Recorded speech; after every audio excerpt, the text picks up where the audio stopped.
दिल्ली में छात्रों के मुद्दे को लेकर प्रधानमंत्री आवास की ओर मार्च कर रहे राहुल गांधी, प्रियंका गांधी, अखिलेश यादव और कई विपक्षी नेताओं को दिल्ली पुलिस ने हिरासत में लिया। सभी नेताओं को बसों से छत्रसाल स्टेडियम ले जाया गया, जहां कुछ देर बाद उन्हें रिहा कर दिया गया। रिहाई के बाद प्रियंका गांधी ने कहा कि विपक्ष को संसद में बोलने और शांतिपूर्ण प्रदर्शन करने की अनुमति नहीं दी जा रही है, इसलिए उन्होंने अलग तरीके से विरोध दर्ज कराया। वहीं समाजवादी पार्टी प्रमुख अखिलेश यादव ने आरोप लगाया कि छात्रों के साथ अन्याय हुआ है। उन्होंने कहा कि इस मुद्दे को संसद में उठाया जाएगा।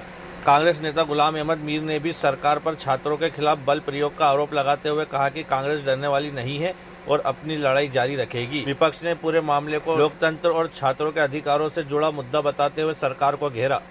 राहुल जी प्लीज कुछ बोल दीजिए। Democracy in India is happening right now. आप लोग समझाने की कोशिश, जितेंद्र सिंह सर आए थे आपको बात करने के लिए। सर जितेंद्र सिंह आपको बात करने के लिए आए थे। मैं सिर्फ बचा, अगर हम डिस्कशन चाहते हैं, डिस्कशन नहीं होता है। अगर एलओपी पार्लियामेंट में कुछ कहना चाहते हैं, वो नहीं होता है। अगर हम परमिशन मांगते हैं कि हम धरना प्रदर्शन करना चाहते हैं, वो परमिशन नहीं मिलता है। तो हम वहाँ पहुँच गए जहाँ इनको उम्मीद नहीं थी कि हम पहुँच जाएंगे। जो मांग छात्रों की है, सरकार को छात्रों की मांग माननी चाहिए। जो उन्होंने मांग रखी है उसको स्वीकार सरकार को करना चाहिए। और सरकार ने जो अन्याय किया है छात्रों के साथ, युवाओं के साथ, जिस तरीके से उनको पीटा गया, उनका सर फोड़ा गया, हड्डी तोड़ी गई, करंट लगाया गया और जो कुछ सरकार कर सकती थी सरकार ने दमन करने की कोशिश की है। लड़कियों के कपड़े फाड़े हैं। क्या ये लोकतंत्र में उम्मीद कर सकता है किसी सरकार से?